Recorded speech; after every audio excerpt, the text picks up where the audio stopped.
अस्सलाम वालेकुम। आपको आज के प्रोग्राम में खुशामदीद। बिजली के बिलों में इजाफे के खिलाफ जमात इस्लामी का लियाकत बाग रावलपिंडी में धरना दूसरे रोज भी जारी है। अमीर जमात इस्लामी हाफिज नईमुर रहमान का कहना है कि धरना 1 माह चले या इससे भी ज्यादा हम तैयार हैं। IPPs को लगाम देना चाहते हैं। विफाक वजीर दाखिला मोहसिन नकवी ने जमात इस्लामी के रहनुमा लियाकत बलोच से टेलीफोनिक राब्ता भी किया है। दूसरी जानिब साबिक निगरान विफाक के वजीर तिजारत गौहर एजाज ने IPPs के खिलाफ सुप्रीम कोर्ट जाने का ऐलान कर दिया है। उनका यह कहना था कि कौम की जानिब से 40 IPPs के मालिकान के खिलाफ सुप्रीम कोर्ट में मुकदमा दायर करने जा रहा हूं। इसके अलावा मीडिया रिपोर्ट्स के मुताबिक मजहबी और सियासी जमातों के बाद ताजरों ने भी हुकूमत के खिलाफ सड़कों पर आने की धमकी दे दी है और मीडिया रिपोर्ट्स के मुताबिक बिजली के जो भारी बिल्स हैं उनके खिलाफ ताजिर तंजीमों की जानिब से मुल्क भर के ताजिरों को एहतजाज के लिए तैयारी करने की हिदायत भी जारी कर दी गई हैं। आज दूसरी तरफ हुकूमत ने एक मरतबा फिर पाकिस्तान तहरीक इंसाफ को मुज़ाकरात की दावत दी है। विफाकी वजीर मुसद्दिक मलिक का कहना था कि आए बैठें और बात करें। ताहम PTI पर तनकीद करते हुए उन्होंने कहा कि मुज़ाकरात का कहते हैं तो धरना दिया जाता है। पानी PTI ने कहा फौज को न्यूट्रल होना चाहिए। उन्होंने कहा कि कब्र तक पीछा करेंगे। वर्कर्स ने 9 मई इंजाम दी। हम कहते बात करें, आप कहते हैं धरना करें। बात करें या धरना करें, हम कहते हैं कि आइए बैठें सुलझाएं। आप कहते हैं मुल्क गिर पहिया जाम करेंगे, आग लगा देंगे, जला देंगे, अंदर नहीं आने देंगे, धरना देंगे। जब हमने आपको कहा कि आए, आप कहते हैं आपकी ज्यादा सीटें हैं तो हुकूमत बनाए, तो क्यों नहीं बनाई? क्योंकि हुकूमत बनाना जो है वो मरकज नहीं था। चेयरमैन तहरीक इंसाफ बैरिस्टर गौहर का यह कहना था कि हुकूमती जमात का तर्ज अमल गैर सियासी है। ये क्या हुआ कि आओ बैठें और मुज़ाकरात करें। इस तरह मुज़ाकरात की पेशकश को हम कैसे तस्लीम कर लें। मीडिया रिपोर्ट्स के मुताबिक दूसरी तरफ निजकारी कमीशन ने आज बिजली की तकसीमकार कंपनियों की निजकारी की भी मंजूरी दे दी है, जबकि इससे पहले पेट्रोलियम नर्ख मुकर्रर करने का हुकूमती इख्तियार खत्म करके ऑयल मार्केटिंग कंपनियों को देने की भी इत्तलात सामने आई।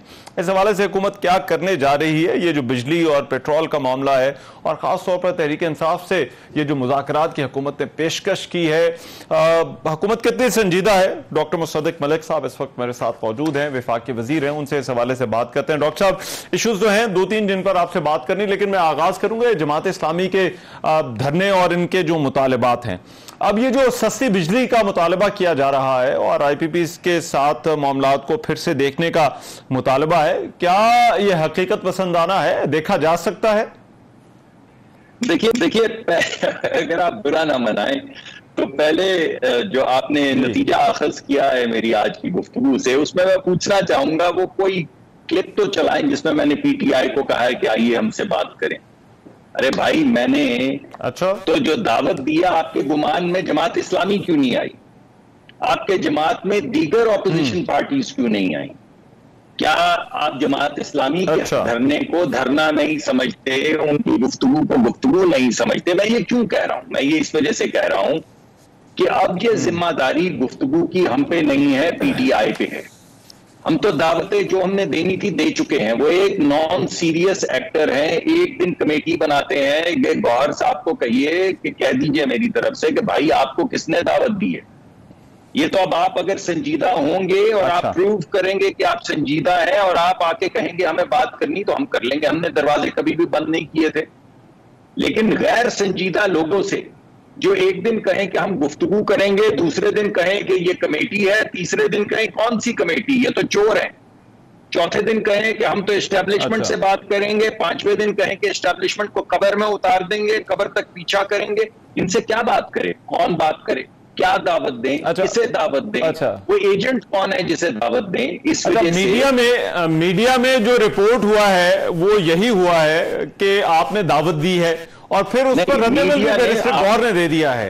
तो मैं आपसे महवे गुफ्तगू हूँ, आप मीडिया हैं, मैं आपसे महवे गुफ्तगू हूँ और मैं आपको दरख्वास्त कर रहा हूँ कि वो क्लिप का पार्ट जहां मैंने जरूर कहा होगा, अगर मीडिया कह रहे तो वो चला देना जरा, ताकि मैं सुन तो लूं। अच्छा, कि वो कौन सा क्लिप का हिस्सा है। ऐसी कोई दावत नहीं है। देखिए, PTI के लिए ऐसी कोई दावत नहीं है मुज़ाकरात की। PTI को सीरियस होना पड़ेगा, संजीदा होना पड़ेगा, फैसला करना पड़ेगा। और PTI जब कहेगी कि हम संजीदा हैं, हम चाहते हैं बात करना, तो फिर दरवाजे खुले होंगे, लोग देखेंगे, पार्टी बैठेगी, सर जोड़ेगी, फैसला करेगी इनसे क्या बात करनी है, ये सीरियस भी है या नहीं। आप बात की बात करते हैं, कभी वो 9 मई करते हैं। अभी 4 दिन पहले तो उन्होंने कहा कि हाँ मैंने 9 मई करने को कहा था। तो किनसे बात करें जिनने 9 मई करने को कहा था? ये तो बड़ी मुश्किल में आप डाल देंगे। तो ये आपकी मीडिया की जो आज की इंटरप्रिटेशन है, ये तो लगता है मुझे मुश्किल में डालने के लिए आपने की है। अच्छा, तो चले, उनको कोई दावत नहीं है। अब जरा आ जाए, मैं पीटीआई से रिलेटेड और भी चीजें पूछनी है, लेकिन पहले ये मुझे जमात इस्लामी वाली बात बताइए। ये बिजली का जो इशू है, क्या इस पर कोई बात हो सकती है किसी से भी, या इस पर नजरसानी कर सकती है हुकूमत के पास कोई तरीका है? जी, तरीका कार तो मेरे ख्याल में है भी, हर एक से बात भी हो सकती है। देखिए, पाकिस्तान में जितने भी कनेक्शन हैं, वजीर आजम ने एक हुक्म दिया है, मेरे ख्याल में 1-2 हफ्ते हो गए हैं गालिबन, कि अगले 3 महीने के लिए पाकिस्तान के 86% जो घर हैं, यानी हर 100 में से 86 घर, यानी तकरीबन 90 घर जो हैं, उनके ऊपर जो भी इजाफी बिजली का बोझ है वो हुकूमत पाकिस्तान बर्दाश्त करेगी। और उसके लिए वजीर आजम ने 50 अरब रुपए डेवलपमेंट फंड में से निकाल के मुख्तस कर दिए हैं, दे दिए हैं वजारत को, कि जो भी 86%, अब आप सोचें कि आप पाकिस्तान में सेठ भी हैं, पाकिस्तान में बड़े बड़े लोग भी हैं, यहाँ पे आप इस्लामाबाद में रहते हैं, F6, F7, F8 के अंदर हर घर की कीमत जो है वो 20-20 करोड़ रुपए है। तो क्या 20-20 करोड़ रुपए लोग के जो घर हैं, उन लोगों को भी बिजली पाकिस्तान की हुकूमत को और गरीब आवाम के टैक्स से फराहम करनी चाहिए? वो तो आप भी नहीं मानेंगे।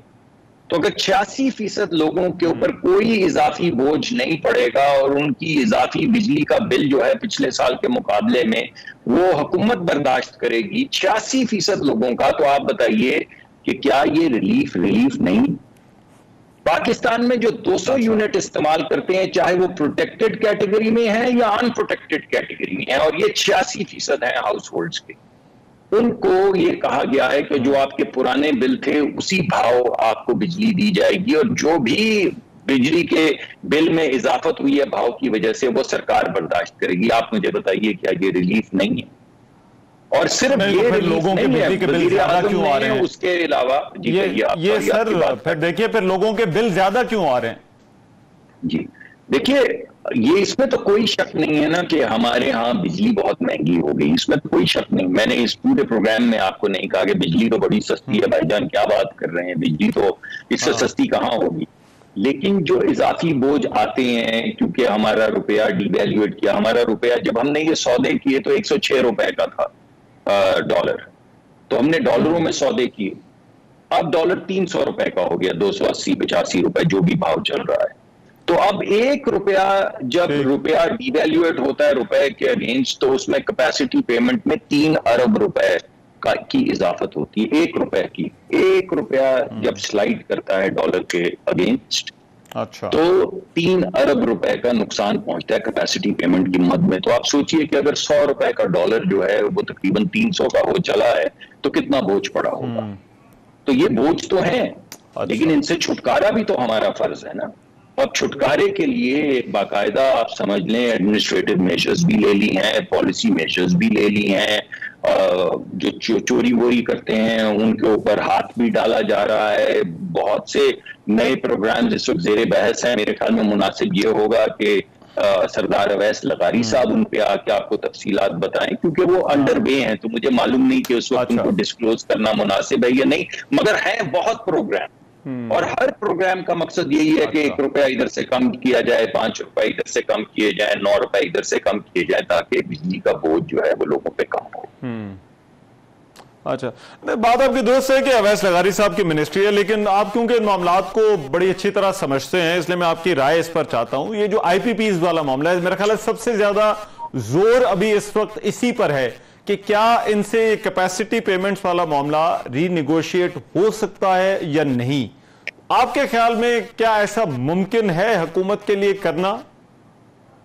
देखिए, गुफ्तगू तो चल रही है, हर किस्म की गुफ्तगू हो रही है, मगर क्योंकि इस वक्त तमाम चीजें आगे बढ़ाई जा रही हैं, तो इस वक्त नामुनासिब होगा इस पे मैं तबसरा करूं। लेकिन ऑल ऑप्शंस आर ओपन, और अवैस लगारी साहब और सेक्रेटरी साहब और दीगर जो हमारे अकाबरीन हैं, वो इस पे सर जोड़ के बैठे भी हुए हैं और कुछ गुफ्तगू कर भी रहे हैं एक दूसरे के साथ कि भाई इसको कैसे आगे बढ़ाया जा सकता है। मगर जो हमारी कंट्रैक्चुअल ऑब्लिगेशंस हैं जिनको पर सरकार ने साइन किया है उनको सलीके से सेटल करेंगे ना, सेटल तो करेंगे मगर सलीके से सेटल करेंगे। तो इंशाल्लाह हमारा असल मकसद ये है कि बिजली के बिलों में कमी आए और उस मकसद की तरफ बहुत से प्रोग्राम लेके हम रवा दवाएं।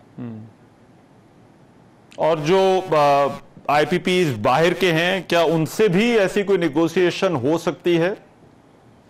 देखिए अभी मैंने आपको जैसे बताया कबल अज वक्त होगा ना, वो बाज दफा होता ही है कि आप कैमरे के सामने बैठ के शो मारने के लिए बात कोई कर देते हैं और उससे आपकी सारी गुफ्तगू तबाह हो जाती है, तो मुनासिब नहीं है। चाहे हमारी अंदरूनी गुफ्तगू चल रही है या बैरूनी गुफ्तगू चल रही है, वो तमाम चीजें जो हैं टेबल पे हैं। असल मकसद मैंने आपको बता दिया, वजीर आजम का हुक्म है कि ये बोझ उतारना है। जो इनिशिएटिव अप्रूव हो गया है 50 अरब रुपए का, जिससे 86% पाकिस्तान के लोगों को रिलीफ दिया जाएगा, मैंने आपके सामने रख दिया।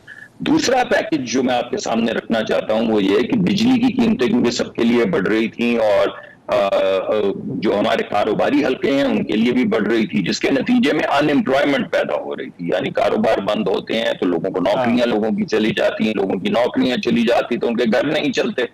तो लोगों की नौकरियों को मद्देनजर रखते हुए हमने सोचा है कोई ऐसा रिलीफ पैकेज दिया जाए कि ये 2 शिफ्टें जहां चल रही हैं वहां 3 शिफ्टें चलनी शुरू हो जाए।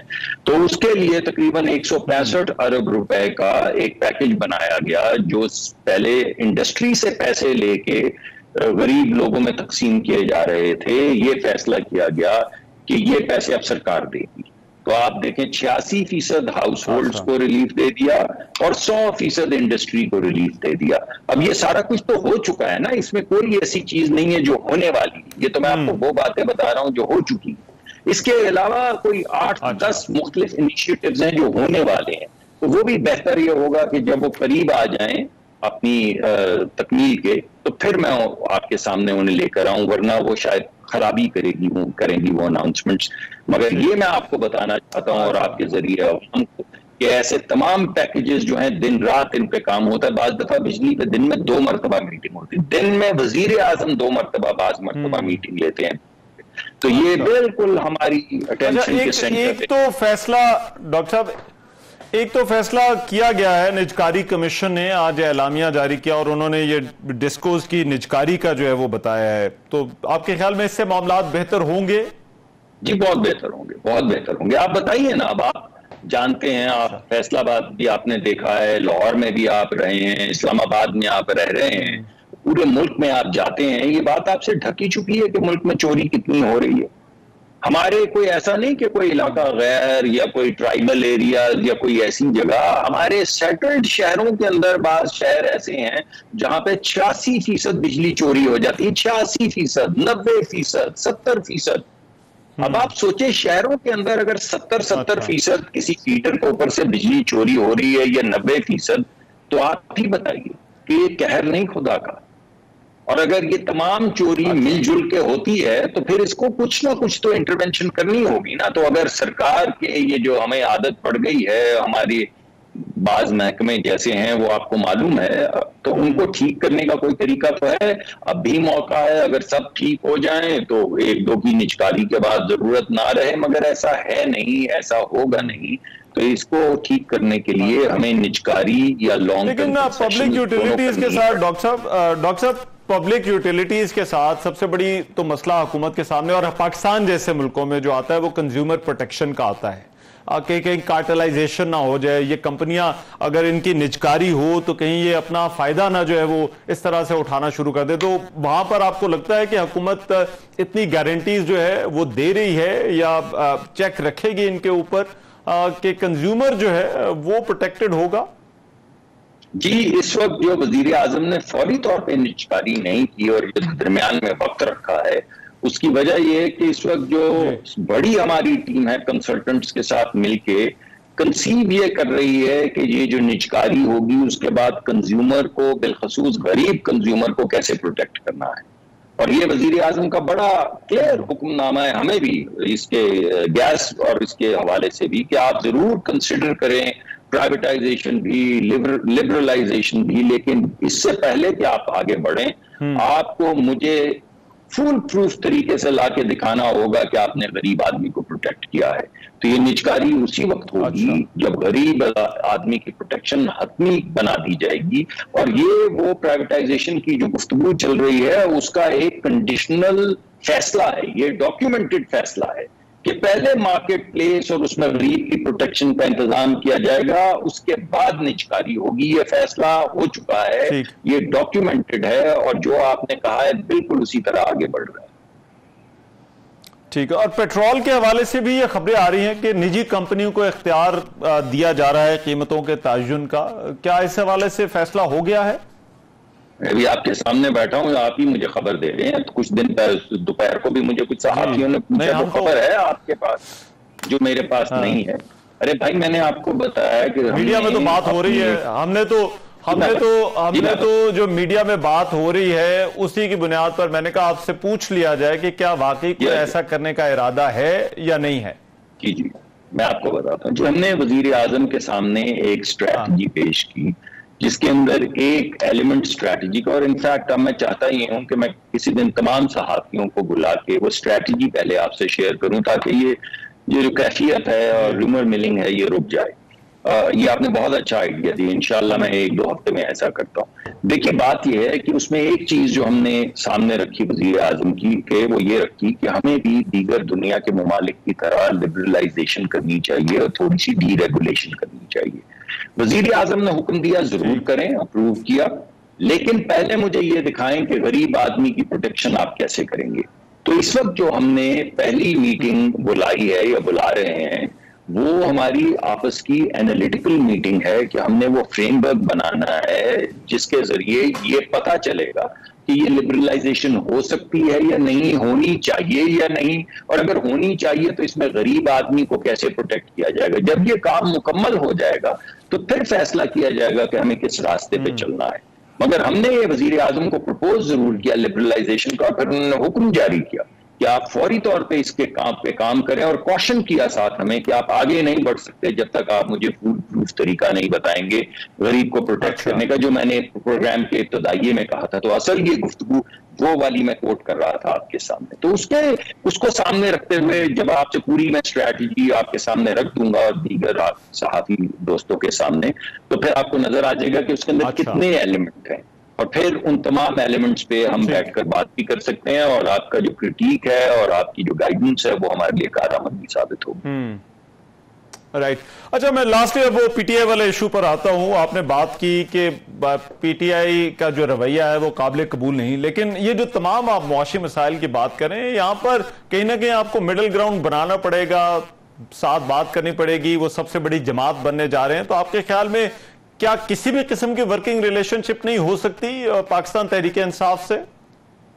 देखिए, जब मियां शहबाज शरीफ साहब गए पार्लियामान में, उस वक्त इमरान खान साहब वजीर आजम थे, तो मियां शहबाज शरीफ साहब ने कहा कि आप हमारे साथ वो कर लें, मईशत को आगे बढ़ाने का मुआहिदा कर लें, चार्टर ऑफ इकोनॉमी कर लें, यानी आप जो भी अच्छे फैसले करेंगे जिनसे मुल्क की मईशत मजबूत होगी उसका क्रेडिट तो आपको ही मिलेगा, लेकिन हम आपके साथ हैं, हम मईशत पे आपके साथ पॉलिटिक्स नहीं करेंगे।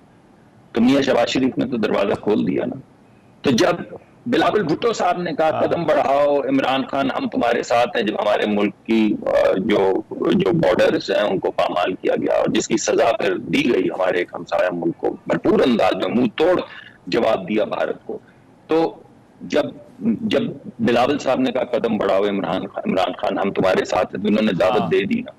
जिस दिन मियां शहबाज शरीफ साहब वजीर आजम बने तो पहली तकरीर के अंदर उन्होंने क्या कहा, तो दावत दी ना उन्होंने, फ्लोर ऑफ द हाउस पे दी।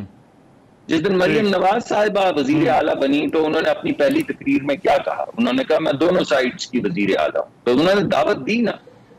बात यह है कि यहां से तो दावत जा रही है, वहां से तो सिर्फ 9 मई आ रहा है, यहां से तो दावत जाती है। अभी 4 दिन पहले इमरान खान साहब ने यह कहा है कि हाँ मैंने कहा था 9 मई का, हाँ मैंने कहा था एहतजाज करो, तो तुमने कहा था एहतजाज करो, तो फिर माजरत चाहता हूं, मैं तुम तराक तो करता नहीं हूं, मगर अगर आपने कहा था कि मैंने कहा है तो फिर हम आपसे क्या बात करें। पहले आप ये बताएं आपने क्यों कहा था, आपने क्यों शहीदों की बेहुरमती की, आपने क्यों अटैक करवाया कोर कमांडर के घर पे? तो बात यह है कि ये अब बर्डन जो है ये पीटीआई पे है। अगर वो संजीदा है, बात करना चाहती है, तो उनको आना होगा, उनको ये कहना होगा कि हाँ फाइनली हम बात करने को तैयार हैं। और अब ये नहीं कहेंगे कि हाँ कमेटी बनाई थी, मगर कमेटी तो बनाई थी, अब बात कोई नहीं करनी। अरे भाई करनी है या नहीं करनी, राइट, तो फैसला कर लेना, फिर उसके बाद देख लेंगे। ठीक है, राइट। बहुत शुक्रिया। डॉक्टर सदिक मलिक हमारे साथ मौजूद थे, वफाकी वजीर बात कर रहे थे प्रोग्राम में। अभी एक ब्रेक शामिल करते हैं, वापस आते हैं इस ब्रेक के बाद। Welcome back after the break. Jamaat Islami का लियाकत बाग में धरना दूसरे रोज भी जारी है और आज पार्टी के अमीर हाफिज नईमुर रहमान ने खिताब करते हुए कहा कि अवाम का हक लिए बगैर यहां से नहीं जाएंगे और मुतालबात नहीं माने जाएंगे तो हम भी पीछे नहीं हटेंगे। और उन्होंने ये भी कहा कि धरना पूरे मुल्क में फैल जाएगा। हमारे नुमाइंदे इस वक्त जमील मिर्जा बाग रावलपिंडी में जहां पर ये धरना चल रहा है वहां पर मौजूद हैं, उनसे इस हवाले से अपडेट लेते हैं। जमील, आज ये दूसरा रोज है, क्या मौकफ है, क्या तादाद है लोगों की, और फिर जो शुरका हैं उनका क्या कहना है? अभी तक ये जो बातचीत की भी बातें हुई हैं, क्या कोई हल निकलता नजर आ रहा है? जी, धरने में मैं मौजूद हूं इस वक्त और धरने में बहुत बड़ा क्राउड जो है वो इस वक्त शामिल हो चुका है और तमाम लोग जो जमात इस्लामी के कायदीन हैं वो इस वक्त स्टेज के ऊपर मौजूद हैं और इस वक्त तकारीर जारी हैं और जोक दर जोक लोग आ रहे हैं। ये आज धरने का दूसरा दिन है। गुजरते वक्त के साथ लोगों की जो तादाद है उसमें मुसलसल इजाफा होता जा रहा है। इस वक्त अगर बात करें तो स्टेज के ऊपर जो है अमीर जमात इस्लामी हाफिज नईमुर रहमान भी हैं, कुछ देर पहले सेनेटर मुश्ताक भी यहाँ मौजूद थे, कुछ देर पहले सेनेटर मुश्ताक भी यहाँ मौजूद थे और साबिक अमीर सिराजुल हक जो हैं वो भी कुछ देर बाद जो है स्टेज पे आने वाले हैं। अच्छा, मुझे बताइएगा ये शुरका और जो रहनुमा हैं ये किस तरह से, क्या ये यहाँ पर ही मौजूद हैं लियाकत बाग में, इनका आना जाना लगा हुआ है, और ये तकारीर का किस तरह से सिलसिला यहाँ पर जो है वो चल रहा है इस धरने में? जी, लियाकत बाग में लोगों का आना जाना लगा हुआ है, तादाद बढ़ रही है मुसलसल, क्योंकि प्रोग्राम का ऐलान किया गया है कि कल जो है वो नमाज मगरिब के बाद जो है वो एक बड़ा जलसा होगा और उसके बाद पीर वाले दिन जो है वो खवातीन का जलसा अनाउंस किया गया है और दोनों जलसों से अमीर जमात इस्लामी हाफिज नईमुर रहमान जो है वो खिताब करेंगे। अच्छा, और दूसरी तरफ रावलपिंडी का बड़ा में जो कमेटी है उसकी बातचीत जो है वो शुरू हो गई है। अच्छा जमील, ये क्योंकि बड़ा मसरूफ इलाका रावलपिंडी का, तो जो ट्रैफिक है हमने गुज़िश्ता रोज से देखा जुड़वा शहरों में भी काफी मसला था लोगों को आने जाने में, लेकिन इस वक्त जो ये इलाका है और इसके आसपास की जो सड़कें हैं उस हवाले से क्या हालात हैं? क्या ट्रैफिक खुली है, आ जा सकती है? जी, धरने के अंदर तो लोगों की आमद जारी है और ऐलानात किए गए हैं, मुख्तलिफ शहरों से जो हैं वो लोग जो हैं वो आ रहे हैं और कल के जलसे को बड़ा जलसा करार दिया गया है जो कल नमाज मगरिब के बाद होगा।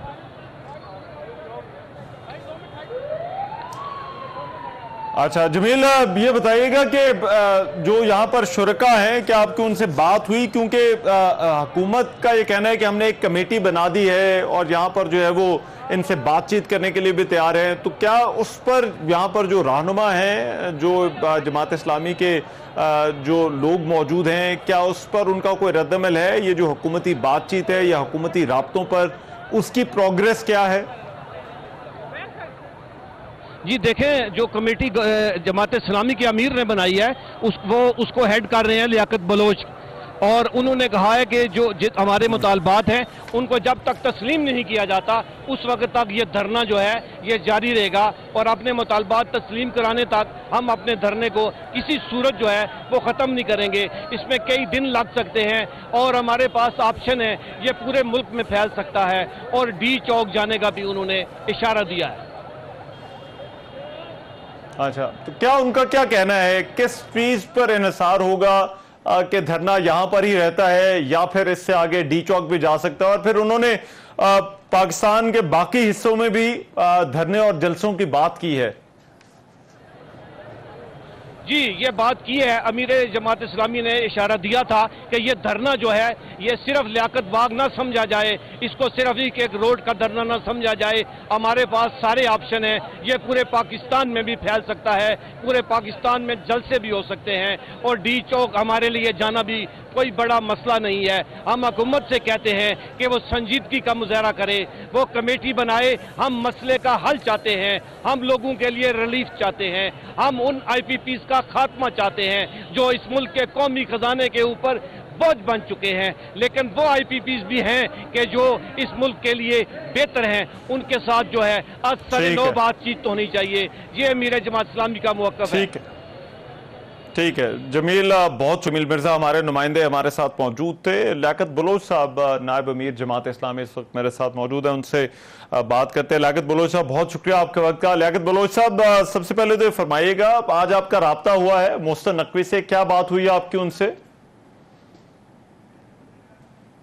हेलो जी लियाकत बलोच साहब, आपको मेरी आवाज आ रही है? बस पहले नहीं आ रही थी, अब थोड़ी थोड़ी सी आ ही गई है।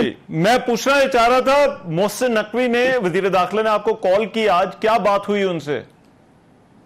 जी बिस्मिल्लाहिर्रहमानिर्रहीम। देखें, जमात इस्लामी ने अवामी मसाइल पर, मुतालबात पर हमारी शूरा ने करारदादें दी, आमला ने करारदादें दी। अमीर जमात इस्लामी हाफिज नईम रहमान साहब मुसलसल इस पर आवाज उठाते रहे, लेकिन हुकूमत ने इस पर कोई तवज्जो नहीं दी। और दूसरा मरला है कि भी सियासी महाज पर भी सियासत जो पावर पॉलिटिक्स है, सियासतदान है, वो एक ऐसे इश्यूज के अंदर उलझे हुए हैं कि जिससे खुद अवाम के लिए भी मजीद मसाइल बढ़ते चले जा रहे हैं। एक ऐसी सूरत हाल में जमात इस्लामी जैसी तंजीम, जो मुतवस्सत तबके की तंजीम है, मुनज़्ज़म पार्टी है, अवाम की खिदमत करती है, अवाम के हमेशा मसाइल को हम फ्रंट लाइन पर आके उठाते हैं, तो ये जो बिजली का टैरिफ है, पेट्रोल की कीमतों में बेतहाशा इजाफा है, तनख्वाहदार तबके की तनख्वाहों पर जो टैक्सों को मुसल्लत कर दिया गया है, IPPs के मुआहदे जो अब नाकाबिले बर्दाश्त हो गए हैं, पूरे माशी निज़ाम के लिए ज़हर कातिल बन गए हैं। IMF की शराइत के लिए तो हम इसलिए गए कि हम डिफॉल्ट से बच गए हैं, लेकिन ये शराइत तो अब डिफॉल्ट से भी बदतर शक्ल अख्तियार कर रही हैं।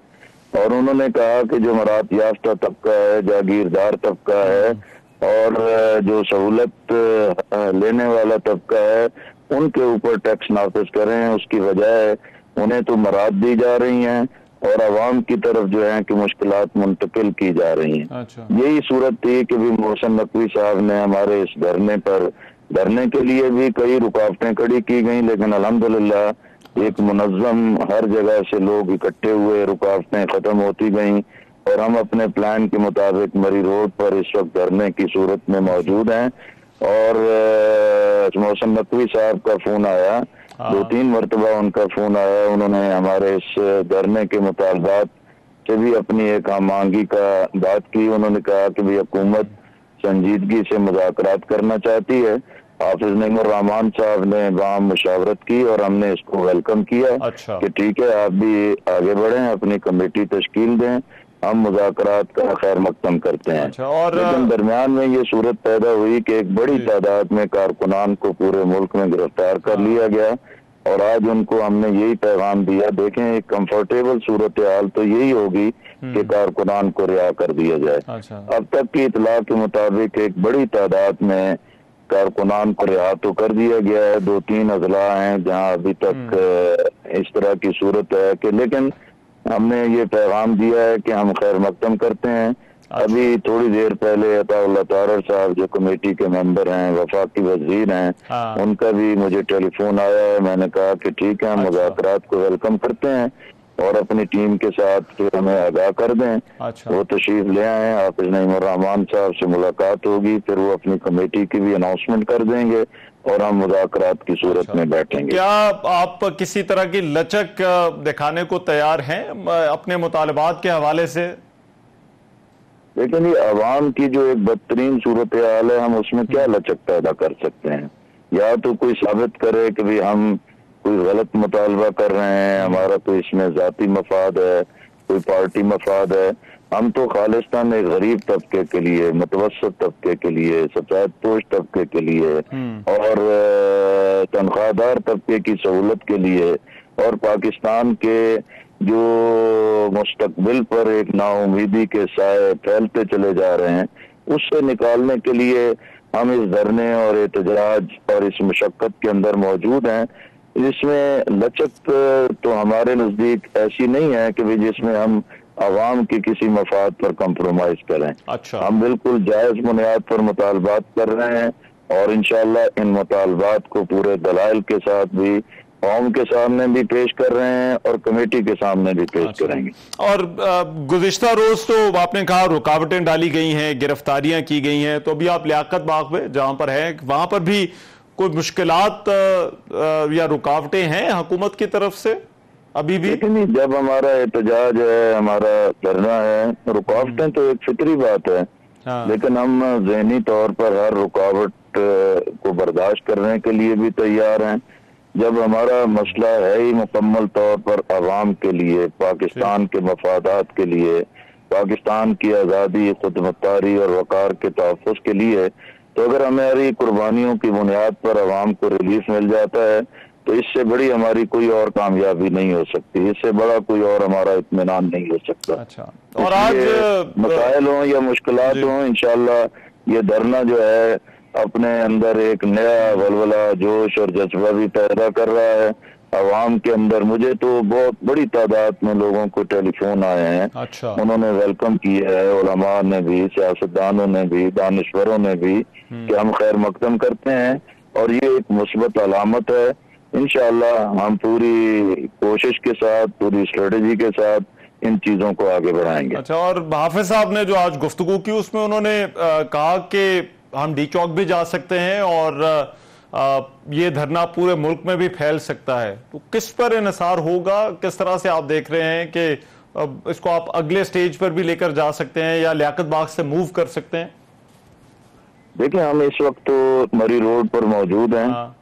और इसके बाद पर इन्हिसार है कि भाई हुकूमत क्या रवैया और क्या रविश अख्तियार करती है। अगर वो आवाम को संजीदगी के साथ रिलीफ देने के लिए तैयार है तो हम भी पॉजिटिवली उन चीजों पर सोचेंगे। लेकिन अगर हुकूमत की जिद ना और हटदर्मी कायम रहती है तो ये धरना फिर अपनी मंजिल की तरफ भी आगे बढ़ेगा और ये एहतजाज जो है कि एक मुल्कगीर शक्ल भी अख्तियार करेगा।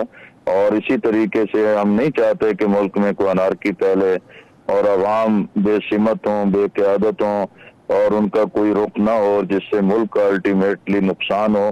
जमात इस्लामी अवामी जज्बात की तर्जमानी कर रही है और हम इस एहतजाज को एक मुनज़्ज़म शक्ल में पाकिस्तान की ताकत बनाना चाहते हैं। अच्छा। पाकिस्तान के अवाम के लिए एक रिलीफ और खैर का माहौल पैदा करना चाहते हैं। ठीक है, राइट। बहुत शुक्रिया। लियाकत बलोच साहब मौजूद थे। प्रोग्राम में भी एक ब्रेक शामिल करते हैं, वापस आते हैं इस ब्रेक के बाद। Welcome back. पाकिस्तान तहरीक इंसाफ के हवाले से जो मामलात हैं और फिर क्योंकि खैबर पख्तूनख्वा में हुकूमत है पाकिस्तान तहरीक इंसाफ की, तो उस पर जो है वो ऑपरेशन नज़्म इस्तेहकाम को लेकर कुछ बहस चल रही है और ऑपरेशन नज़्म इस्तेहकाम पर वफाकी हुकूमत और खैबर पख्तूनख्वा की जो हुकूमत है उसमें बयानबाजी का ऐसा लगता है एक सिलसिला जारी है। गुज़िश्ता रोज़ खैबर पख्तूनख्वा के वज़ीर आला अली अमीन गंडापुर का कहना था कि खैबर पख्तूनख्वा में ऑपरेशन नहीं होने देंगे, हमारे फैसले कोई और नहीं करेगा, हम खुद करेंगे। आज भी उन्होंने कहा कि इदारों से दरखास्त है कि न्यूट्रल हो जाए। लोग समझ रहे हैं कि हुकूमत लाने वाले आप हैं। मेरी इदारों से रिक्वेस्ट है कि आप न्यूट्रल हो जाएं। लोग आपसे गिला कर रहे हैं क्योंकि लोग ये समझ रहे हैं कि आप इनको लाने वाले आप हैं। इनसे अपने आप को डिसएंगेज करो वरना मजीद नफरतें आपके खिलाफ फैल रही है। वफाकी हुकूमत कहती है अंदर कुछ और थे बाहर कुछ और। ये इनकी आज से नहीं, हमेशा से ये इनकी ही एक रूटीन है और इनका ही यही किरदार है। हमने कभी भी इक़्तिदार के लिए सियासत नहीं की। ये नाअहल है, ये निकम्मे हैं, जिस चीज में हाथ डालते हैं वो चीज तबाह हो जाती है। दूसरी जानिब वफाकी वजीर इत्तलात अता तारड़ का यह कहना है कि वजीर आला के बयान पर उन्होंने रद्दअमल देते हुए कहा कि तालिबान को वापस लाने वाले कहते हैं कि ऑपरेशन नहीं होने देंगे। वजीर आला जलसों में कुछ कहते हैं, इजलासों में कुछ, उनके बयानात तजादात का मजमुआ है। ये जो मामलात हैं सिक्योरिटी के मामलात खैबर पख्तूनख्वा में रुख इख्तियार कर सकते हैं। एक वर्किंग रिलेशनशिप वफाकी हुकूमत और खैबर पख्तूनख्वा की जो हुकूमत है उसमें क्या हो सकती है या नहीं, इस पर प्रोग्राम में बात होगी। तैमूर झगड़ा साहब मेरे साथ इस वक्त मौजूद हैं, सीनियर रहनुमा हैं पाकिस्तान तहरीक इंसाफ के। तैमूर झगड़ा साहब बहुत शुक्रिया आपके वक्त का। तैमूर झगड़ा साहब ये फरमाइएगा, ये कंफ्यूजन आपको क्यों नजर आ रही है, और फिर ये जो वफाकी हुकूमत ने कहा है कि वजीर आला इजलासों में और बात करते हैं, जो पब्लिक में जाते हैं तो वो और बात करते हैं, क्या वाकई ये उनका गिला बनता है?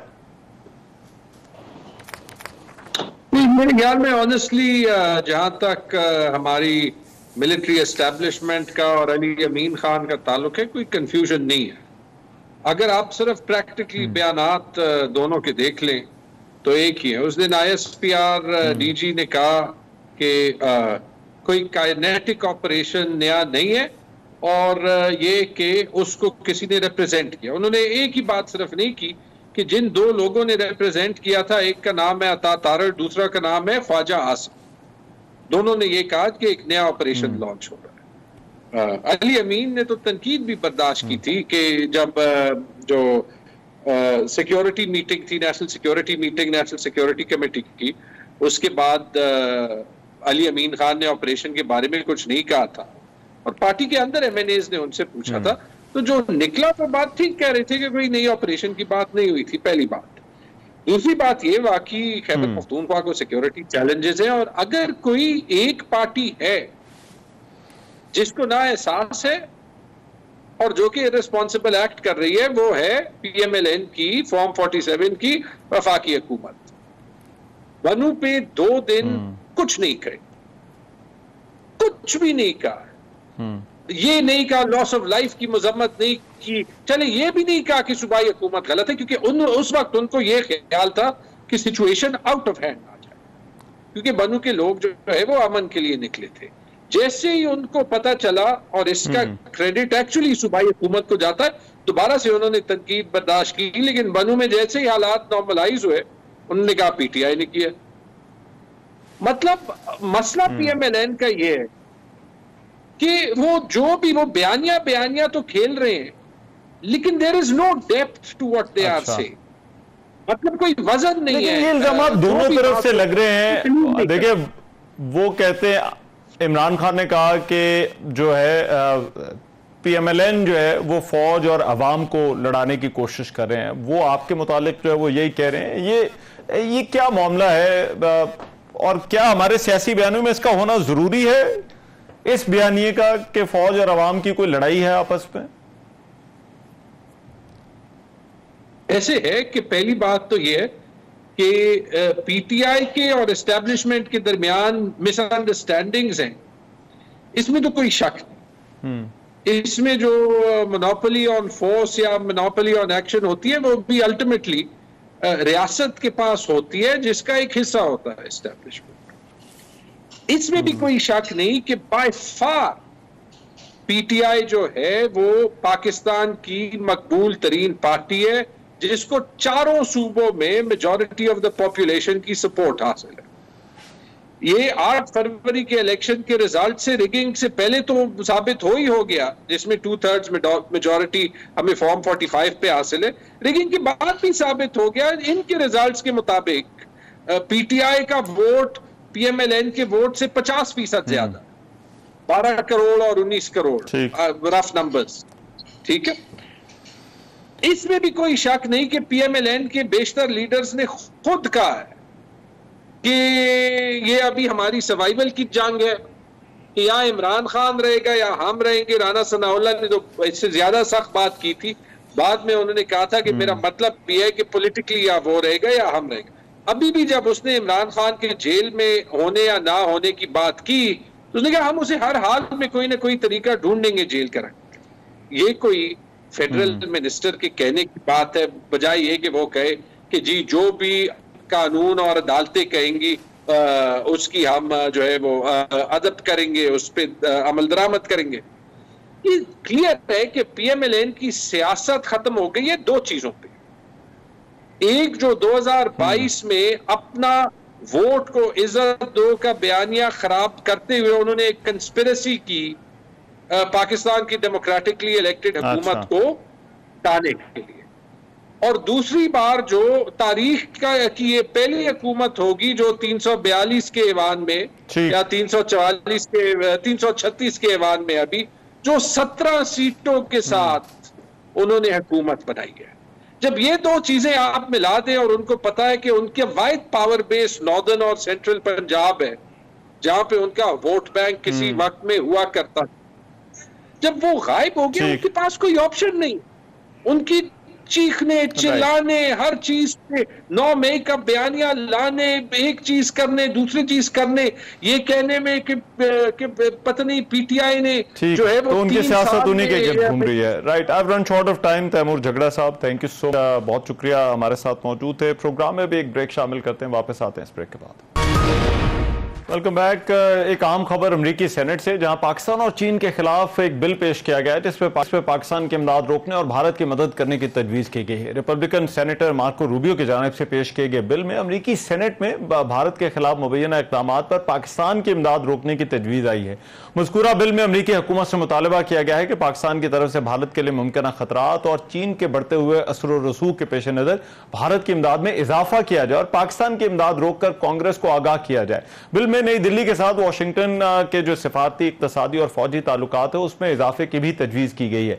इस बिल में मुतालबा यह भी है कि भारत के साथ इसराइल, कोरिया, जापान और नेटो जैसे इत्तेहादियों जैसा जो है वो बर्ताव किया जाए। आम बात यह है कि बिल ऐसे वक्त में आया जब सिर्फ 2 रोज पहले अमेरिका के असिस्टेंट सेक्रेटरी खारजा बराए जनूबी और वस्ती एशिया डोनाल्ड डू ने अमेरिकी ऐवान नुमाइंदगान के सामने पेश होकर पाकिस्तान के लिए 10 करोड़ 10 लाख डॉलर इमदाद की दरखास्त की थी। डोनाल्ड डू ने कमेटी को बताया कि इमदादी रकम पाकिस्तान को दहशतगर्दी के खिलाफ जंग और इक्तसादी इस्लाहात के लिए कर्ज की मद में दी जाएगी और पाकिस्तान के इस्तादाद कार में इजाफा होगा। इससे पहले भी अमेरिकी कांग्रेस में एक करारदाद आई थी जिसमें पाकिस्तान में 8 फरवरी के इंतखाबात पर सवालात उठाए गए थे और शफाफ तहकीकात का मुतालबा किया गया था। अमेरिकी ऐवान नुमाइंदगान के 368 अरकान ने इस बिल की हमायत की थी, जबकि 7 अरकान ने इसकी मुखालफत की थी और करारदाद मंजूर हुई थी।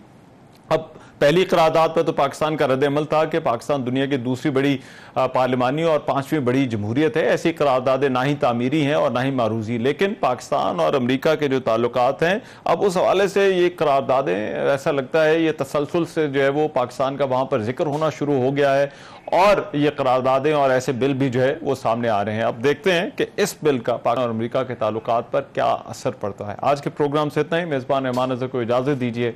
अल्लाह ने के बाद।